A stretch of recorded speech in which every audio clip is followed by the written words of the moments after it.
After making the Buffy vs. Dracula video, I felt compelled to talk about the Master. The Master is the main villain of Buffy the Vampire Slayer Season 1, and somewhat similar to Dracula in the way he evokes the traditional vampire image. The Master is actually based off of Count Orlock from Nosferatu, a 1922 silent film that was an unauthorized adaptation of Dracula, and some would say better than the official one. While Bela Lugosi made Dracula a sexy bad boy, Max Schreck made Orlock a grotesque and nightmarish embodiment of the Black Death. Some people make Nosferatu out to be a tragic love story. Blue Oyster Cult references this in their tribute song.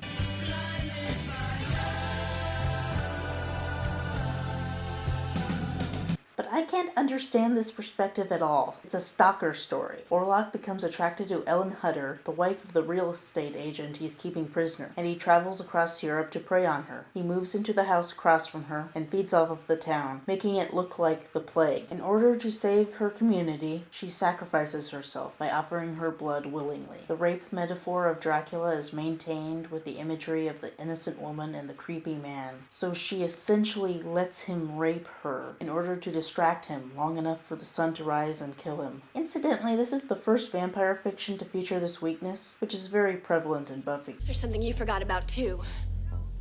Sunrise.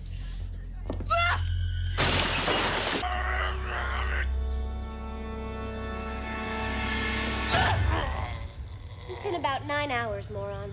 While the Master has a big presence in Season 1, Buffy doesn't interact with him very much. Unlike Nosferatu, where there's one vampire going around killing everyone, the series nature of Buffy has there be several lesser vampires to be minor antagonists for Buffy, while the Master rules from the center of the nest. The idea is that he wants to open the portal to hell. Some kind of holy earthquake left him trapped in a church from which he constantly tries to escape. Though the series ultimately became agnostic and critical of religion, in Season 1 it was a pretty Christian show, with the good guys displaying the cross and the bad guys making religious references as Judeo-Christian demons. Christian themes are also present in Nosferatu, where there are many references to Orlock being damned. While in Dracula a cross was enough to keep one safe from the Count, in Nosferatu the cross appears to have no effect on its own. It takes a sinless maiden to make a Christ-like sacrifice before the people are saved from Orlock's evil. Buffy also makes a sacrifice. In Prophecy Girl, she finds out that it's prophesied that the Slayer will follow the Anointed One into quote-unquote hell, where the Master will kill her. She at first decides to reject destiny and run away, but she changes her mind after seeing her friend Willow traumatized from seeing what vampires did to their classmates. It's her duty to slay vampires, and she figures she might be able to take down the Master with her. As it turns out, killing her is what releases him from his prison. The Master enthralls her, drinks from her, and then drowns her. He goes off to witness all hell breaking loose, but Xander uses CPR to bring Buffy back to life. The prophecy is fulfilled, but the Scoobies subvert the pessimistic implication and have Buffy continue onward as more than just a victim. She's the warrior. You're still weak.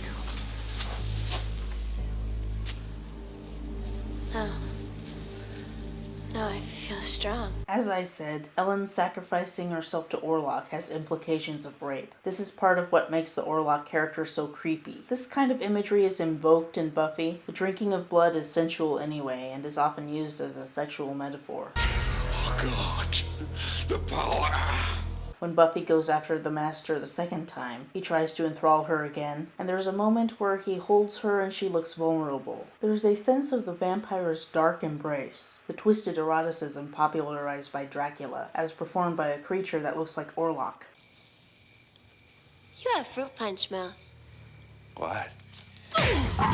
Buffy rejects the old script of the male vampire sexually preying on the innocent girl, and beats the guy up. More than that, she slays him. She reduces him to bones and stops the world from ending. This was the last episode of the first season, and when it was written, I imagine Mutant Enemy didn't know if the show would be renewed, so it could effectively function as the end of the series. Not all of the vampires have been killed, of course, but the Master has been. The stereotypical shallow blonde teenager met the dreaded Master and was victimized by him. But through the power of love, real love, felt by Xander and Angel, not stalker love, she got her second chance to show her foe who's boss and became victorious. It's a feminist ending, subverting the cliche of male dominance demonstrated by Nosferatu. He's not going anywhere.